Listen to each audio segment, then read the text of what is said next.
I introduce our keynote speaker here, Brian Lauer. All right, well, thank you so much. Thank you so much. I'm so glad you guys are here tonight. It is going to be a blessing for you, I really believe so.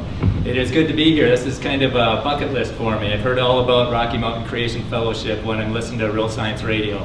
And I listened to the Grand Canyon ones over and over and over as I was coming down here from Minnesota.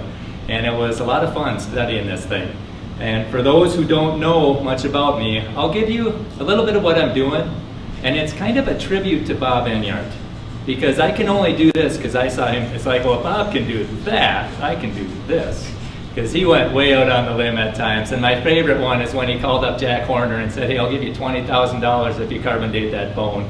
And it was so much fun to watch Jack Horner squirm. So yeah, he was a tremendous encouragement and example for me.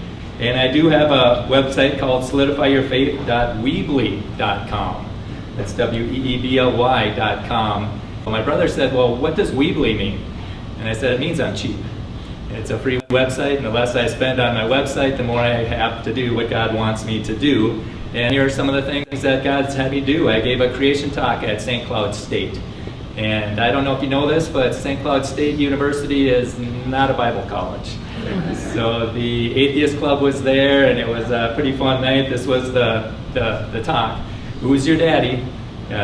Evolution of Theory and Crises, guaranteed not to make a monkey out of you. And we did other ones, evolution versus science. And we'd have these flyers all over campus. And this was a talk that I gave at Florida, State College in Florida. There was 4 or 5 classes that were encouraged to go. They got Chick-fil-A when I was all done, and 120-some students and professors there. And I asked the advisor who invited me to come, I said, do you want me to share the gospel? He says, that's why we're doing this. So I was their hired gun to say what they would get them fired. So anybody who wants a hired gun, here I am. There's Behind Enemy Lines also. These are 2 more motivational talks, because we got enough information. We just need to start doing something with it. And this one we take a look at the situation in America. What's the mission? What should we do? And how do we execute it? And you also learn about an 81-foot granite monument that points to God and the Bible on government land. So that's a fun one. And then another talk is Get in the Game. It's like the halftime of your life, and I'm the coach. I relate it to basketball, and we play Pictionary, and I guarantee you've never seen a talk like this one. I got a real burden to reach the college students. And I'll go there and I'll have my questions of the day, and this one is, where's your faith? Nothing exploded or God created? And that's actually hanging up on one of the posters right now. And so I meet the students, we get them organized, and then I help them start a Grace Campus Fellowship we did. Then we have access to their facilities, and so we had Creation Science 101. We would show a movie every week, a creation movie. See, my perspective is you need to see both sides if you want to think, but they're not getting both sides in the science class.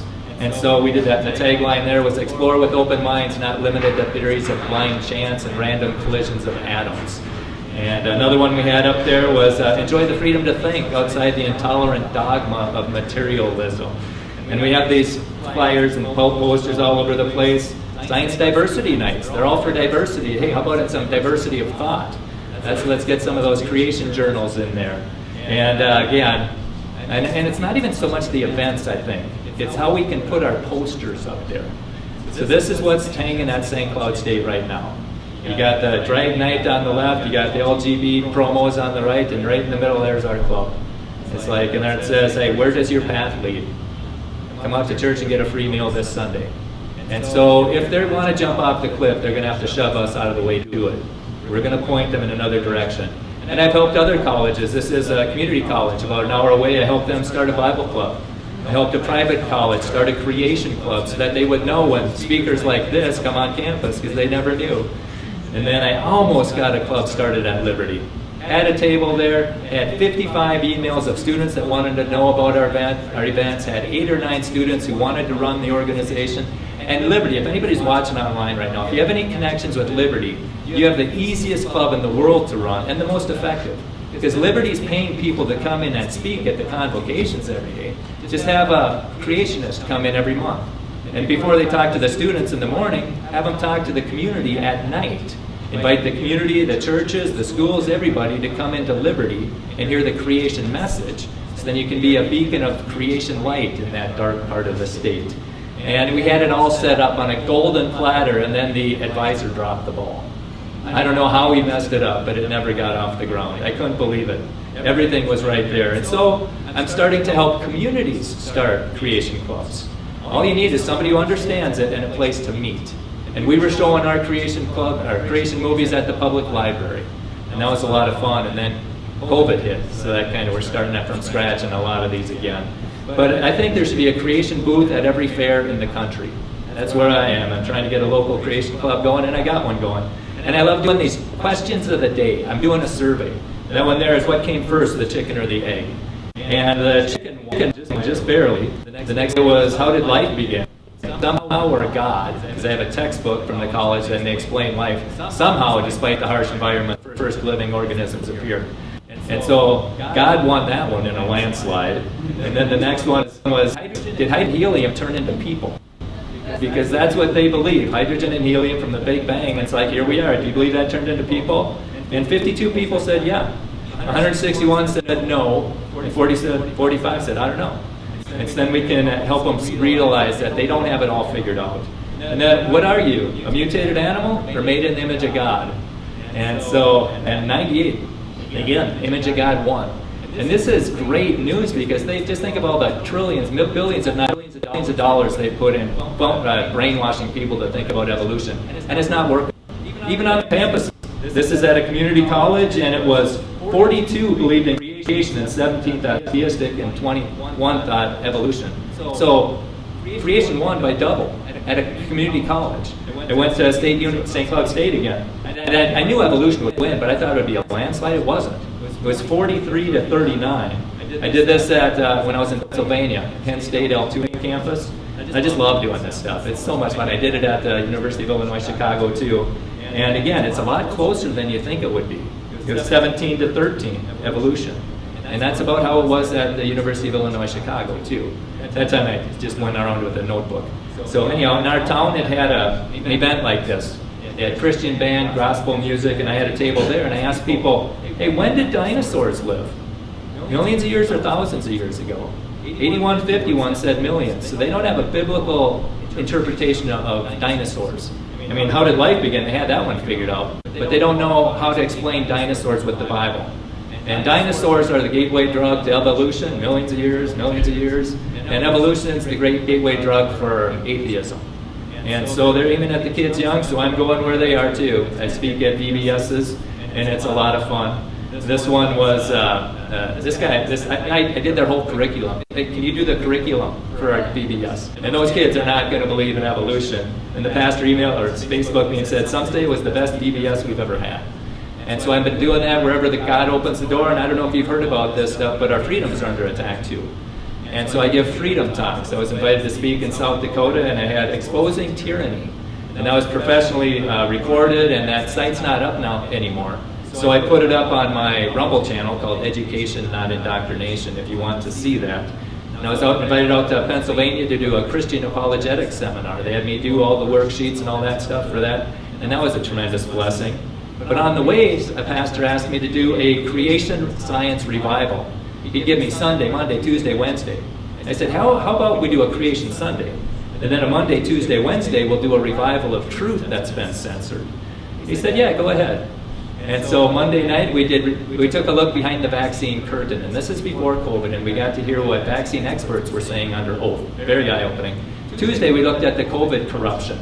They're trying to drum that up again. We have to learn from the past. And then Wednesday we looked at how tyrants are going to try to control us. They're trying to put in place digital currency, climate credits, vaccine passports. We have to be aware of that. But you can see them all. I've started a Rumble channel and it's called Revival of Truth, where you can see all of these. I also had a booth at the fair, a Revival of Truth booth at the fair. That had some interesting conversations. And I was interviewed, and did you guys know that Real Science Radio has a Rumble channel now? It just started today because the interview they did with me, it was titled, Should I Vaccinate My Baby? And I'm a big proponent of, hey, get all the information and make your own decision. But we're not getting all the information. And YouTube censored it. They took it down. And so I guess I'm so proud of myself. You know, that's the fourth video that's been taken down.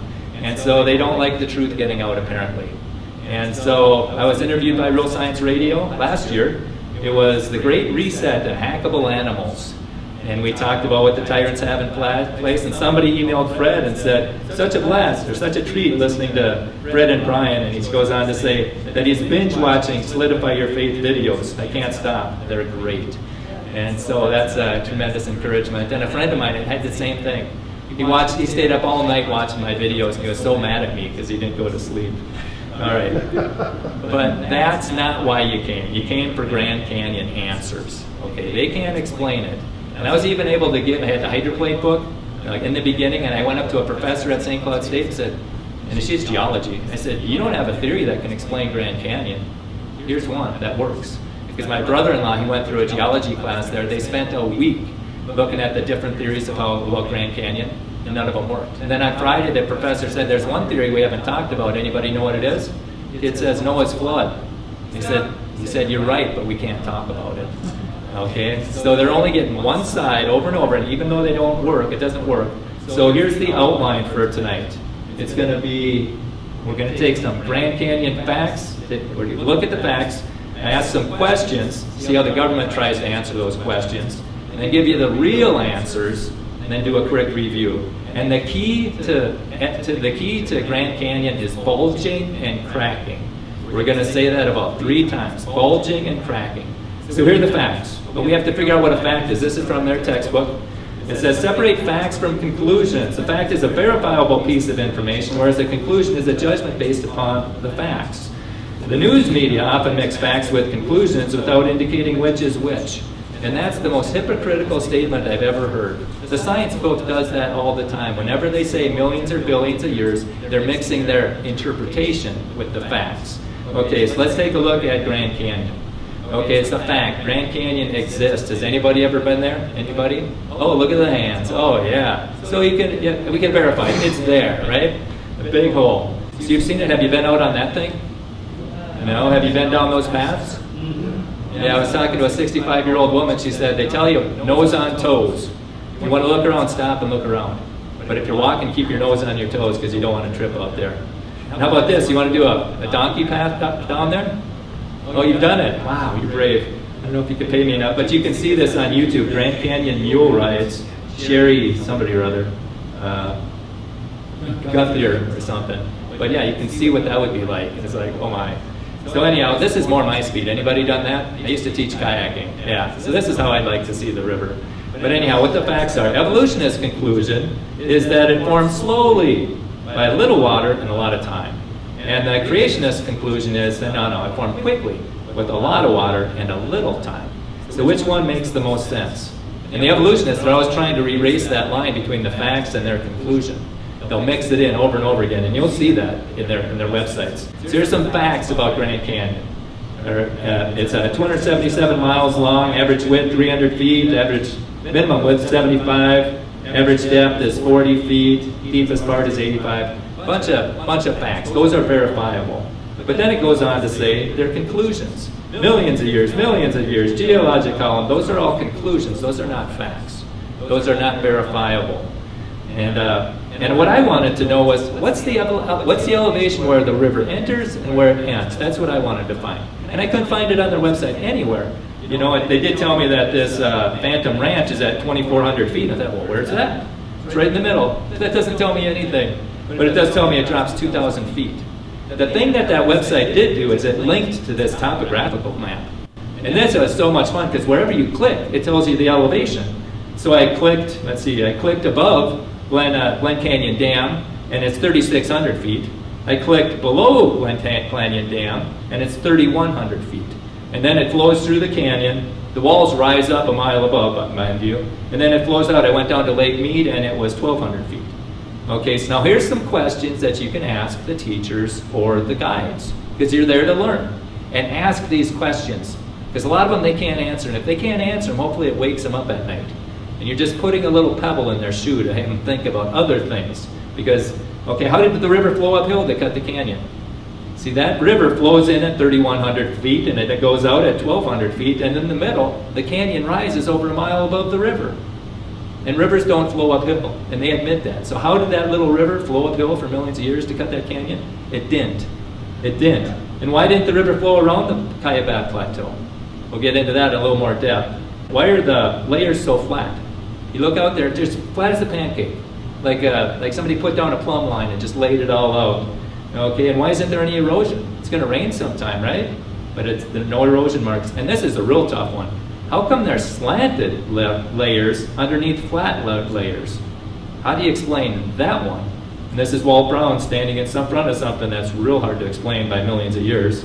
Then why are 7 of the 12 geologic columns, layers of the geologic column missing? That's a tough one. Well, they say the top 5 got eroded away. Yeah, but what about the 2 at the bottom there? What happened to them? They're missing millions of years, and I'll show you how they try to explain that.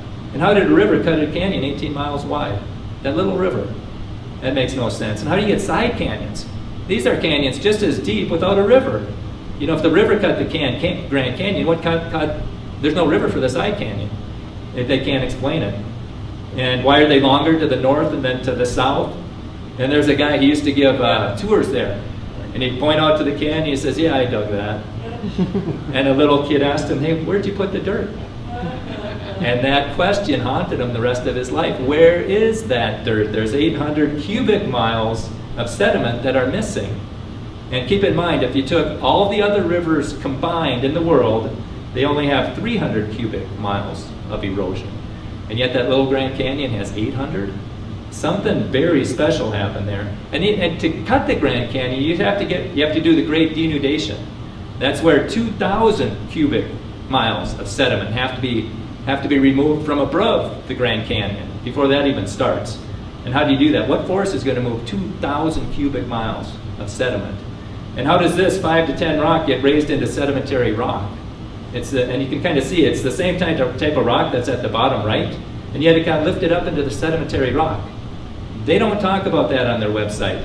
This is at Isis Temple, there's the rock, and there's Walt Brown's grandsons, and there's the logistics of it if you want to check it out yourself.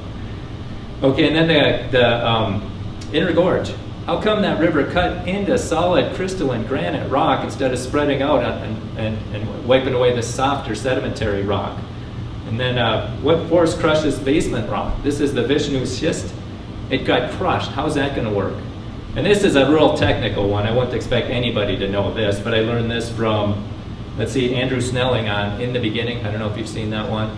But he talks about, in the Grand Canyon, you got the Hermit Formation right underneath the Coconino Sandstone. So Coconino Sandstone lands on the Hermit Foundation. It's right on the Hermit Foundation. You see that?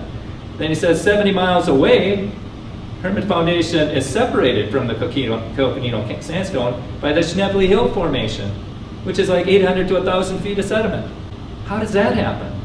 It's just a big mental construct, and they'll just sweep anything that doesn't fit it underneath the carpet. And that's not in their website either. Okay, and how did the funnel form? Anybody see the funnel? Once you see it, you can't unsee it. It's in the upper right. The funnel is the key to everything, because that funnel used to be connected. Vermilion Cliffs and the Echo Cliffs used to be connected. As you're driving up to Grand Canyon, it's the same layers on the right and the same layers on the left, and they're 12 miles apart. So you got these 2,000-foot cliffs on the right side, or Vermilion has 2,800-foot cliffs. Echo Cliffs are 2,300 feet. And then you get this pothole. This pothole on a 2,000-foot cliff. How do potholes form? That's when a rock gets in this hole and a bunch of fast-moving water and just keeps it going round and round, and it digs down this pothole.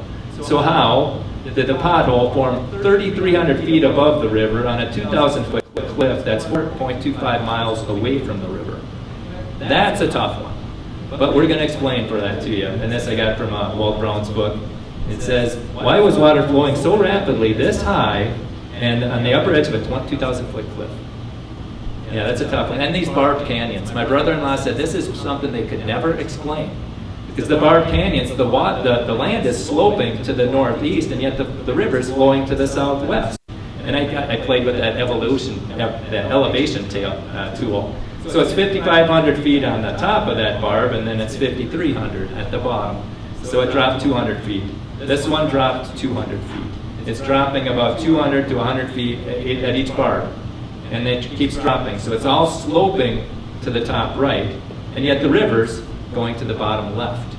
Where that doesn't happen anywhere else. Rivers don't do that. Something very special happened. And why didn't it flow around the Kaibab Plateau? Again, I had way too much fun with this thing. There's the Kaibab Plateau. River cuts right through it. And what's the elevation there? It's 9,000 feet, 8,300 feet, 7,300 feet at the top, right at the edge of Grand Canyon. And then you jump the canyon, and it's 7,000 feet. So that river has to go 7,000 feet up there if it wants to carve it. But why didn't it flow this way? 4,800 feet, 53. It should have just gone right around the southern edge. It shouldn't have gone up through the top of it. Or the northern edge. It could have flown easily around the northern edge too. But it didn't. It flowed right through the highest part of that Kaibab Plateau. And what force raises a plateau a mile in the air? That's a tough one for them. And how did Red Butte form? That's 1,000 feet of sediment capped with the volcanic rock. Okay, now here's the government answers. Get ready for some stories. And they admit it. It says, the story of how Grand Canyon came to be, blah, blah, blah. The story begins about 2 billion years ago, blah, blah, blah. It's a story, it's not science. And they did the same thing at the College General Ed textbook. What does this say? The origin of the geosphere, that's Earth, is the story of the birth of our planet. The story begins in an immense dust cloud. Okay, there's stories. This isn't science. They say it right at the beginning, and if you don't catch it right at the beginning, you're going to think it's science. And it's not, because science is observable, testable, repeatable, falsifiable. Okay, like Glenn Collins, he was at Ohio State, and he asked a bunch of physicists, hey, what's the difference between science and science fiction? And they couldn't answer it, because they're believing in the Big Bang and multiverses and all that stuff that's not observable. And they couldn't answer it. Oh yeah, and speaking of Ohio State, Ravi Zacharias was going to speak there, and a driver was bringing him around and says, hey, there's the very first postmodern building in the world. And Ravi says, what's a postmodern building? He said, well, the architect didn't think there was any meaning to life, so it should all be random. So they got pillars that hold up nothing and the stairways that go nowhere. And Ravi said, did he design the foundation that way? No way, it's not going to get approved. Okay, so they live in, like Fred said, they live in a constant state of hypocrisy. They really do. Okay, so this is back to the National Park website.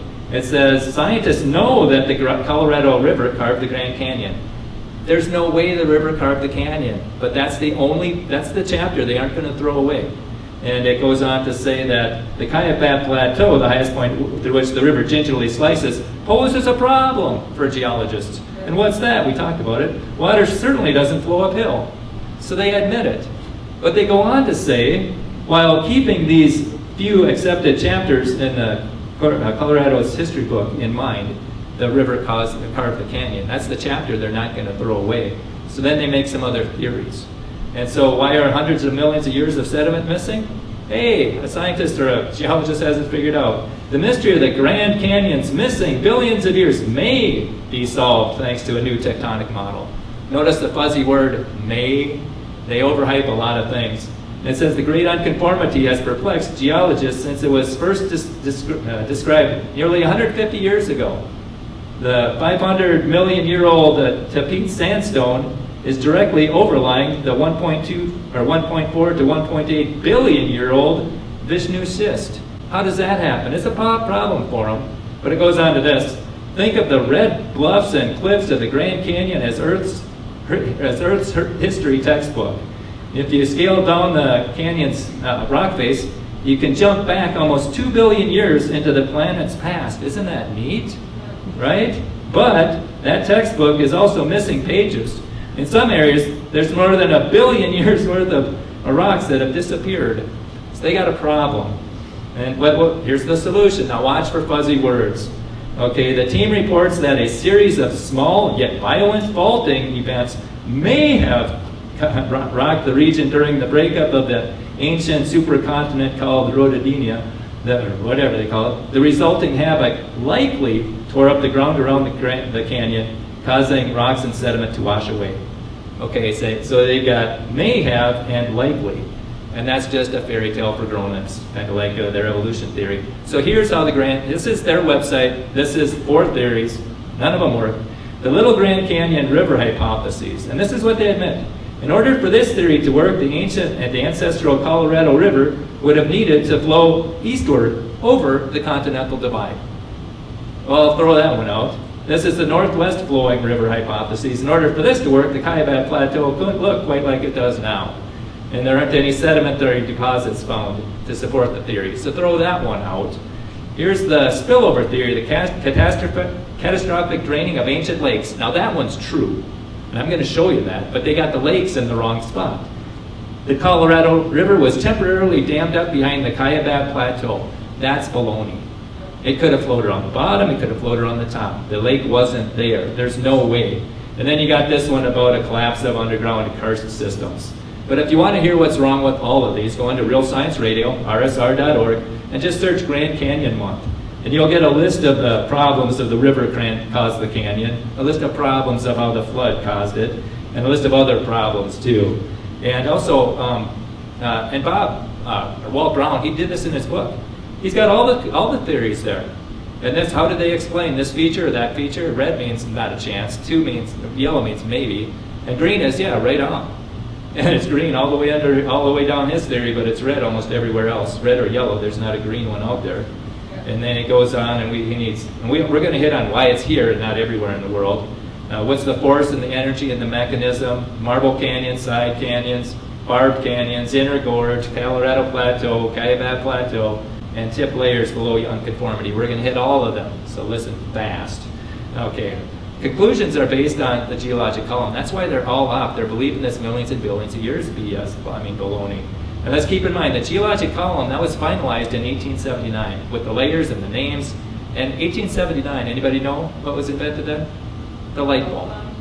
The light bulb. This is with horse and buggy technology that they're making this modern science. It wasn't radiometric dating. And then this vision assist. Look, this is their website, how it used to be. When I gave this talk before, this was on their website. I updated my slides. This one's not there. It says layers from the Cambrian, Devonian, Mississippian, Pennsylvanian, and Permian periods are present. Pretty straightforward until you think about what they're leaving out. It's like, hey, why'd they skip over the Silurian or Ordovician layers at the bottom? They're there. You know, they conveniently left it out. It's a very deceptive statement. So I'm glad it's not on the website anymore. But they're trying to brainwash the kids too. This is learning for kids. Over millions of years, these bones, shells, footprints, and leaves and other remains turned into stone. Footprints turning into stone over millions of years. How long do footprints last today? And Randy Galuza, if he'd be in college, he'd say, hey, what process is turning footprints into stone or bones into fossils all around the world today? You know, it doesn't work. And then speaking of fossils, is that dead deer on the side of the road going to turn into fossils? You guys get dead deer on the side of the road? What do you get? Armadillos? What's the roadkill here? Anything? What?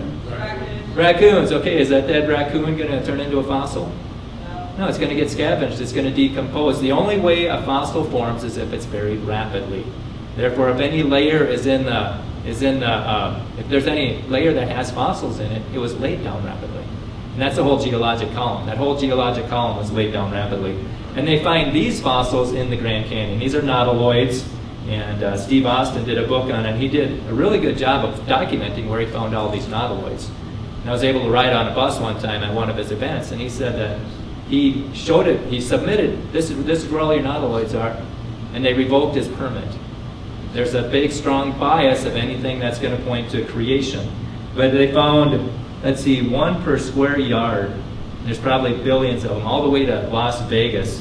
And 15% of them are standing upright. 15% standing upright. And you know how fast that layer forms around them? If you do the math on it, it's at the narrowest, it's 500 feet thick.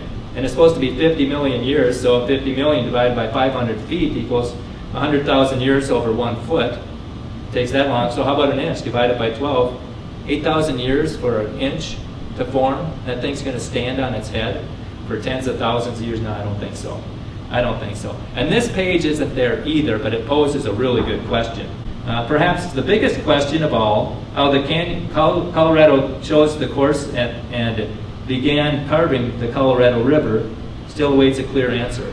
I got it. I got the clear answer. I got it. Thanks to Walt Brown and Brian Nickel. Here's the Grand Canyon answers.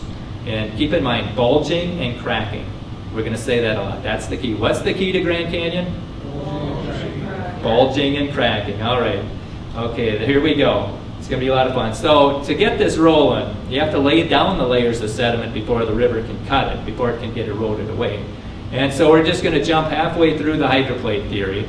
And these continents are sliding, and I don't have time to explain why, but if you're interested in that, go into my Solidify Your Faith YouTube channel and you'll be able to see it. Also, we've got a hydroplate conference coming up September 21st, 22nd, and 23rd, and it's online, so you got no excuse not to watch it. And so I encourage you to watch it. We got some great. Fred's going to be speaking, and the one you really don't want to miss is Kevin Lee's comment talk on that Saturday. So again, take one of the flyers in the back. But anyway, the continents, I can't explain why, but North America is sliding rapidly to the west. And it's sliding friction-free on water because it bulged in the Atlantic. So it's sliding. And it's going to keep sliding till it runs out of lubrication or meets resistance. And I want to thank Brian Nickel for these slides. He must have spent months putting together these graphics. And so it makes it very simple. So the continent sliding meets resistance, and so it's going to melt a lot of rock underneath, and it's going to force the mountains to rise up. And it's also going to crush that granite. That's how we got the Vishnu schist. This is actually Gunnison Canyon. Anybody been there? Yeah, you got this marble-shaped granite there, and that's quartzite that melted in there. It got crushed. And for scale, those are 15-foot trees on top that got crushed, and that's the same thing that happened in the basement rock of Grand Canyons. And Vishnu schist looks just like that. So you had a big force crushing it. Those are the continents coming to a screeching halt. But the bottom stops, but the top layers keep going.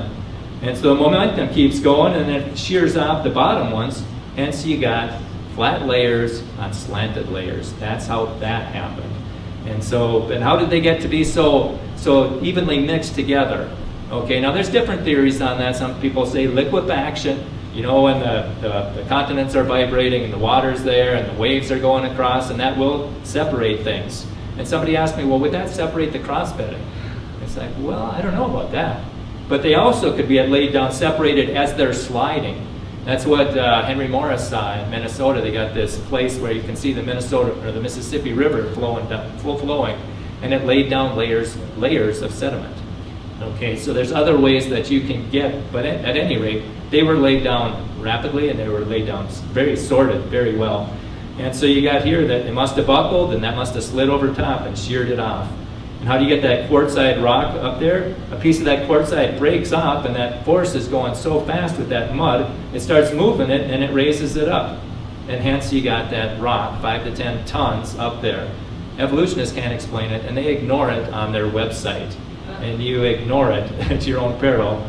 Okay, and so then what force causes a plateau to rise in the air? Well, the mountains rose up, so you got a big mass on a small base. It's going to sink in. Well, if it sinks in, something has to go up.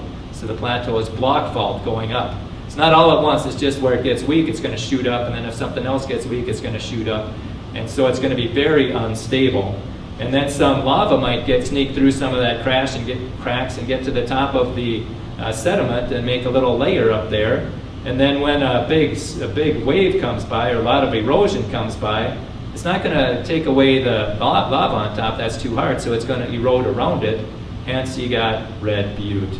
Didn't Brian Nickel do just a great job with those graphics? Okay, so now that's going to start the Grand Canyon. You need to move 800 cubic miles, but before you can even think of doing that, you got to move 2,000 cubic miles. How's that going to happen? What force is going to move that? Okay, and that's where the funnel comes in. Okay, the funnel's 12 miles wide, and where it's 12 miles wide, just think of everything above that red line as sediment. It's part of a dam, and it's holding back these layers of rock. And Brian Nickel took a rock. He's driving up Echo Canyons, and he's looking across at Vermilion Canyons, and there's a 10-mile gap or 12-mile gap.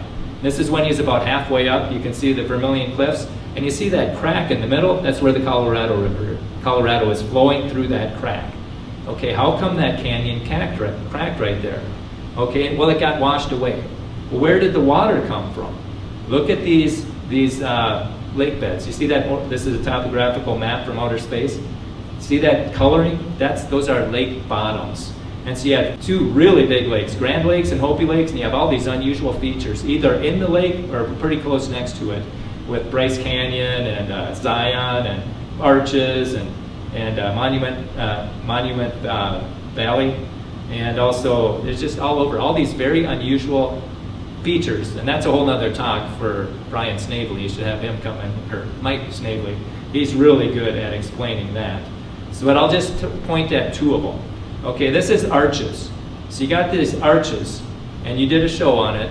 You know, these arches that are falling, at least, you know, averaging one a year, maybe even two, but we don't see arches being formed, like you said on your radio show. And so, yeah, it's the collapsing natural bridges. And it's so easy to do, it's so easy to do these talks because Real Science Radio has all the information at your fingertips. It really is. And so, collapsing natural bridges, and my favorite one was Darwin's bridge, or Darwin's arch collapsed. So again, Dr. Randy Galuza, Professor, we're losing all these arches at an alarming rate. Where do we see them being formed at an alarming rate? We don't see them being formed at all. So there was a one-time event in the past that formed them, and they're starting to break. And they're not millions of years old. And then this is also Monument Valley. Okay, there's mesas, buttes, and spires. I did a little clip out of one of my talks, the Hyderblade talk, and this is the second most viewed video that I have out there. It's only like 2 minutes long, but it explains where these mesas, buttes, and spires came from. Because underneath that, if you went down there, you'd dig through 1,400 feet of sandstone. That means that was sand at one time. That means there was maybe 1,000 feet of water. That lake was maybe 1,000 feet deep, maybe 500 feet deep. So there's a lot of pressure pushing that water into the sand. But when the lake drains, that water's going to come up. And it's going to come up to the least resistance. And if there's something hard on top, it's just going to flow out the sides. And so that's what happened. That's the bottom of a lake bed. Okay, mesas, buttes, and spires, and that's what a lot of those ones are. And then petrified forest. This one is in Hopi Lake. And this is because, well, Brown says there's a lot of silica in the water. And as the water cooled off, the silica is going to precipitate into the wood. And that's how you get the petrified forest down there. And if you want to see those, Mike Snavely does such a good job on that. He's going to speak at our club in February. You should have him come out here. Just does a great job. And he'll explain the grand staircase. Even before you get rid of the 2,000 cubic miles, you got to move all that staircase stuff, which is quite a trick. Okay, so let's take a look at Grand Lake. This is elevation 5,500 feet. It has twice as much water as Lake Michigan. It has 2,100 cubic feet of water and over 19,000 square miles. So that's Grand Lake. Let's take a look at the cities. Okay, if these cities were back then, cities underwater, Grand Junction would be under 1,100 feet of water. That's a lot of water. Okay, Page would be under 1,400 feet of water, or sediment. I'm not sure about that. It could have been sediment, it hadn't washed away yet. And Farmington, New Mexico would be under 350 feet of water. Okay, so that's Grand Lake. Hopi Lake's not as big, but it's 200 feet higher, or 250 feet higher. It's about the volume of Lake Huron, and it's got 840 cubic miles of water, and about 10,000 square miles. Let's take a look at those. Tuba City would have 1,000 feet of water above it. Winslow, Arizona would have 1,000 feet of water above it. And Halbreth, Arizona would have 900 feet of water. And I learned this on your Real Science Radio. Brian Nickel was talking about all this stuff. And it was just incredible the amount of research he did putting together these slides. And I'm so thankful for that. Okay, so you got two huge lakes a mile up in the air. That's called potential energy. There's a lot of potential energy up there. And just wait till it becomes kinetic energy. That's what's going to cut the Grand Canyon. So let's take a look at this funnel. Okay, now this funnel isn't a funnel when it's holding back the lake. It's holding back the lake. There's a lot more precipitation back then. I believe this happened somewhere during the Ice Age where there's more precipitation. All the basins are filling up with water. There's no outlet for this lake. Okay, and so what's going to cause it to go over the edge? And it could be, and also this is very unstable. They say there wasn't a lake, we can't see the shore. Well, that's because it's so unstable. It's getting block faulted all the time. The shore's changing all the time. No, we don't see any sediment from a lake bottom. That's because it all got washed away. Okay, but how did it overflow? Well, it could have been unstable. A block fault could have pushed it over the edge. It could have tilted a little bit. That could have done it. Or there could have, well, Brown said there could have been another lake even higher than Grand Lake that breached and then caused this one to breach. And then once it starts going over, it's going to be really flat. It's going to be going pretty fast. Anybody ever make those sand castles at a beach or something and then you fill it up with water and it just gushes out? Just think of that right here. It's going to start going over the top. It's going to be going really fast. So there's going to be a rock that gets caught in this depression and makes a pothole right there. And then it's going to keep on eroding. It's going to keep going down, down, down until it hits the Kaibab limestone. And that's what you're standing on when you look at the Grand Canyon. The Kaibab limestone, I think that's why the flood didn't cause this canyon. Because otherwise there wouldn't be steep edges. It would all been mud that sloped down. Also, you needed time for the Kaibab limestone to harden. So it's cutting down, hits the hard Kaibab limestone, and then it goes wider. It spreads out into that funnel. And to give you some scope for this, anybody ever been to Niagara Falls? Okay, a lot of water. There's about 3/4 miles from one. You get all that in about 3/4 miles. That's about how big Niagara Falls would be. Okay, so there's a lot of water flowing through there. From all that water cutting through, very violent, and fast flowing water can do a lot of damage. Anybody remember the challenge at Glen Canyon? Okay, for a while in 1983, sheets of plywood were all that kept the mighty Glen Canyon Dam from overflowing. Sheets of plywood. They got 2 spillways going out, and the water's just gushing. And to let you see what scale it is, there's a man standing next to it. And then I think there started to be dirt or rocks, and started to vibrate or whatever. They turned it off. This thing called cavitation. And Fred would say it's like a knife going through butter. It's so powerful when that water's flowing so fast, it kind of implodes on it. And keep in mind, these are holes inside that spillway that went through 2 feet of reinforced concrete.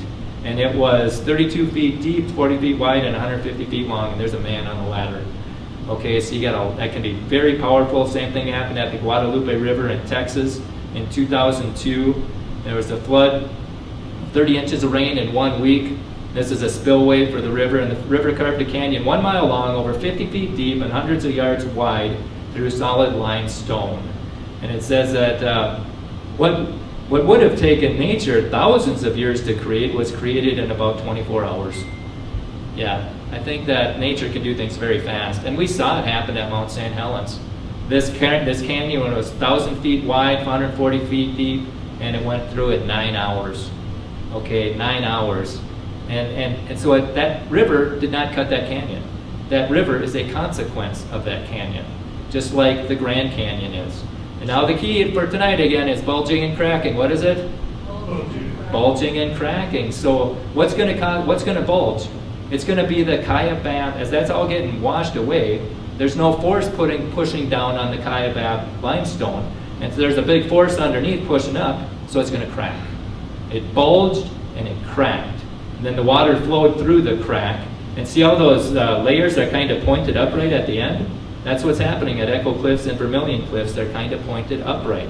And so that fits. There's the Vermilion Cliffs, and that's how Red Butte's getting carved out. And the funnel floor cracks, so the river flows through that crack, and probably eating up eroding a lot of softer sediment than the Kaibab limestone. And then it undercuts Hopi Lake, which is 200 feet higher. And now that water is coming down with tremendous force. And this is from the 9th edition of Walt Brown's book. You can see this at rsr.org/HPT, hydroplate. And he says that the waterfall, Hopi's waterfall, is about 13 times higher, with possibly 100 times greater flow than the Niagara Falls. So incredibly powerful. And so it's just going to sheet erode everything on top of the Kaibab limestone, because that's too hard to cut into. And so now there's nothing pushing down on that place, and so it forms up. What's the key to Grand Canyon? Bulging and cracking. They removed all the weight where that is, so now the Kaibab Plateau forms right there.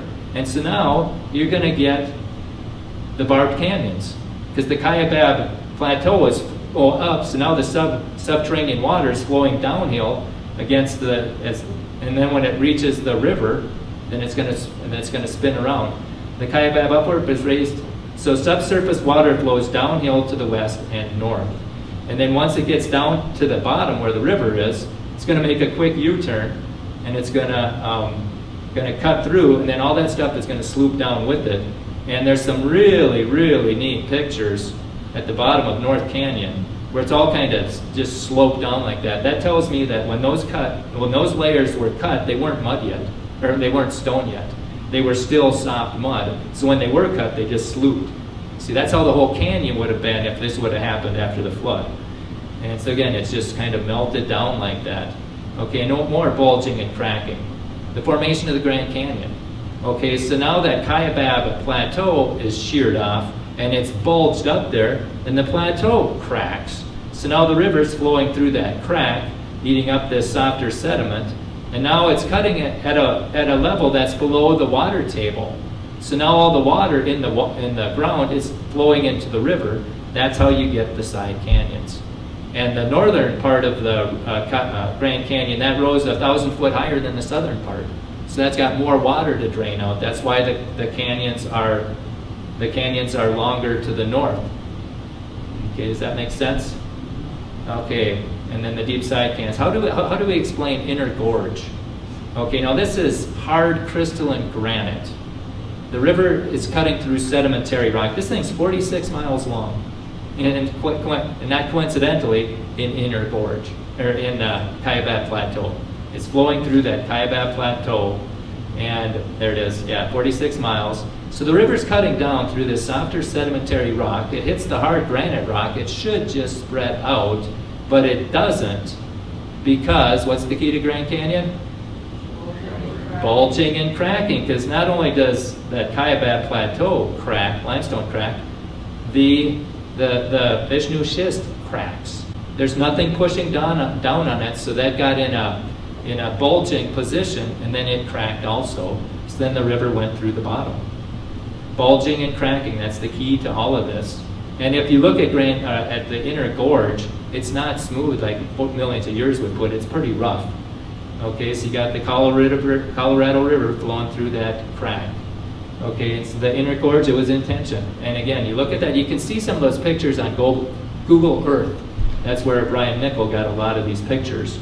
Okay, so where did all the sediment go? Okay, that haunted that guide for a long time. Well, it's coming out with tremendous force, and there's not 800 cubic miles of delta there. That delta is way too small.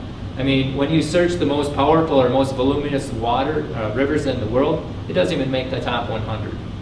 And it's like a fourth of the 100, the one that does make the top 100. So it's not a mighty river compared to other ones. And it's got a small delta compared to a lot of other places. So where did all the sediment go? It went on a huge floodplain. And they say that they find large rounded boulders have been found a mile away and 100 feet above the river at Bull City, Arizona. There's Bull City. So Walt Brown says, as you're driving west across there and you go across these river, tributaries where there's erosion, he says, slow down and look. He said for 100 or 200 miles on either side of the Colorado River there, you can look into those gorges there, and you're going to see big rounded boulders surrounded by sand. Okay, so that big rounded boulders means the flow was powerful, enough to move big boulders and round them. And then it stopped quickly because it didn't wash away the sand. And that would be exactly what you expect with the big the dam, with the lakes draining with such tremendous force. And then there was a geologist out there, pretty famous one, I don't want to name names, but he had a different theory of how Grand Canyon formed. And so Walt Brown said, hey, let's go look at it. And they got a bunch of geologists, and Walt Brown took 3 days to put his evidence for his theory, like the potholes and that rock. And then they did that for 3 days, and then the other geologist, he was supposed to do 3 days to show us what supports his perspective, and he didn't have anything to show, so they went home 3 days early. And apparently he wrote an article saying that Walt Brown's theory didn't work after that. I did not mention names, but if you do want to know who that was, you can go into the Beginning 9th edition. It's on page 564, so you can see who it was, and you can check it out. Okay, so here's a quick review. Okay, how did Grand Canyon form? Why isn't it everywhere else in the world? Well, because you needed 2 huge lakes on the Colorado Plateau with a bunch of potential energy. Huge. Grand Lake, double the size of Lake Michigan. Hopi Lake, about like Lake Huron. And when it went over, there was tremendous volume cutting through, going really fast, made that pothole, and then it eroded that cliff, and then things started bulging and cracking. It cut down until it hit the hard Kaibab limestone, moved a bunch of sediments so there was nothing pushing down, so that Kaibab limestone cracked. That crack went toward Hopi Lake, undercut Hopi Lake, which had a tremendous flow of water, which caused the denudation, which moved 2,000 cubic miles that were above Grand Canyon. And then again, there was nothing pushing down on the Kaibab limestone there, so that rose up to make the Kaibab Plateau, or upward, that's been interchangeable. And so then that went up and that cracked. So then the river flowed through that crack, moved all that 800 cubic miles out of the Grand Canyon, so there's nothing pushing down on that Vishnu schist. So the Vishnu schist cracks for 46 miles. That's how you get the Inner Gorge. Okay? So we went through the Grand Canyon facts, Grand Canyon questions. Governments failed attempt to answer those questions. They are lying to us, and we need to help them see the truth. Okay, and then we give you the real answers, and we did the review. So what's the key again? Bulging and cracking. That's the key to Grand Canyon. And if you want to learn more about this, go into rsr.org, type in Grand Canyon. It's a ball, learning about it. Or you can get Brian Nichols' Hydroplate Theory, Origin of the Grand Canyon. This stuff is available on his YouTube channel. But I encourage you to buy the DVDs, because as we can see, they can take channels down at the blink of a hat. You want to have it in your possession, and you want to support people that are doing God's work. You know, stop giving your money to Starbucks, which gives money to Planned Parenthood. Stop giving your money to, whoever, or Hollywood movies. They're not doing what they should be. Okay, so now a special thanks to Walt Brown. He's today's Isaac Newton. The more I learn about him, the more brilliant he becomes. Brian Nichol, who took that concept and made it very easy to understand. He's got the best Grand Canyon video out there, and I've seen a lot of them. Okay, and then thanks to Bob Enyart and Fred Williams, who are blessed to have him today, and also Doug McBurney. They're doing a great job with Real Science Radio that comes out every Friday. I encourage people to watch it. And also, they have a new Rumble channel. So I encourage people that they censored this talk on YouTube. So you know what you do to get even with censorship? You share it everywhere. You go and you follow this and you share it everywhere, and that's how you fight censorship. In Taiwan, they don't watch China's news to see what's going on. They see what China's censoring, so then they really know what's going on. They realize they're getting propaganda. Okay, now here's our call to action. Okay, I did this at a technical college, government one. And creation 1, 16 to 6. And as somebody was putting he stroked under creation, and I asked him, why'd you put it there? Why'd you pick creation? He said, well, that's where everybody else was. So you got 15 to 20% on each side of the spectrum. That's not going to change. We're just too entrenched. We're not changing. But the middle 60 to 70%, they'll go over the flow is the best. So what we need to do is make creation the flow that makes the most sense. And bring it up at places.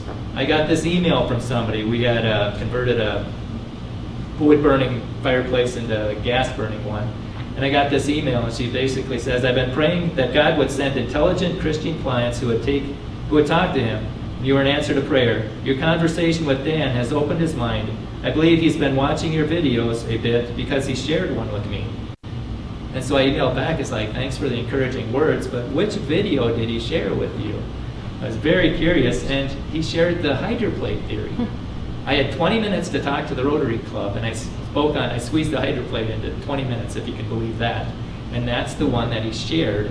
And again, if you're interested in the hydroplate, we got an online conference September 21st to the 23rd, and I encourage you to watch it because it colors in all the details. I mean, I had the dots connected. Okay, the Bible's true, the government's lying. Okay, I got that, the dots connected. But when I heard RSR, Walt Brown Week, when I listened to that, that colored in all the details. It's like, oh, I can see exactly why this world is the way it is. And it explains 25 major features. Oh, we got that red thing? That's hanging at St. Cloud State right now. We put it as one of our creation, our student organization events. So this is what's at the St. Cloud State. Answers to scientific problems, because they can't answer this. Origin of Grand Canyon, we saw, they have no clue how that happened. Nerves in dinosaur bones. Yeah, that can't happen. They can't last millions of years. And by the way, the guy who's doing that, Mark Armitage, he used to teach at a college at this, and he was the head of the lab of this electronic microscopes. And he found bone cells in a triceratops horn. And he published it in a secular journal. And they fired him. He didn't make any conclusion, any interpretation. He says, hey guys, found that bone cell. They fired him. He sued him for wrongful termination, and he won. But he's not teaching there, so who really won? And instead of sucking his thumb the rest of his life, he's finding nerves in dinosaur bones. And he's teaching homeschoolers this. We tried to get him to speak at our club like you guys do. He said, I'll come if you can line up 3 homeschool labs and have like, 50 kids in each lab or something like that. And he'll teach the kids how to use the microscope, and he'll show them dinosaur nerves. And then I was able to be trained in to help them with that. But I would encourage you guys to get him in here. He's really good. Okay, fusing past iron, they can't answer that. Cubanite in comets. Cubanite is formed in scalding hot water. Hydroplate predicted what they'd find in comets, honestly. That's Kevin Lee's talk on Saturday. Frozen mammoths standing up. How does that happen? Any deer hunters here? Anybody? Okay. Do dead things tip over, or do they stand up? They tip over. This thing was buried alive. Okay, peanut-shaped asteroids, rounded boulders in Comet 67P. How do you get rounded boulders in space? You know, if things collide, they're going to have jagged edges. The only way you get rounded boulders is if it's going through a fast flow of water, and hydroplate theory explains that perfectly. Okay, rocks from the Earth on the moon. How'd that happen? Hydroplate. And carbon-14 and coal, fossils, and diamonds, and shells on Mount Everest. So again, what you're saying, everybody works for Walt Brown. All scientists work for Walt Brown, because whenever they find something new, it just validates the theory. And again, you can see all these things. I got a Solidify Your Faith YouTube channel. I've been censored a few times there, so I got a Rumble channel called Education Not Indoctrination. Also a revival of truth, just for those talks. And yeah, that's pretty much everything.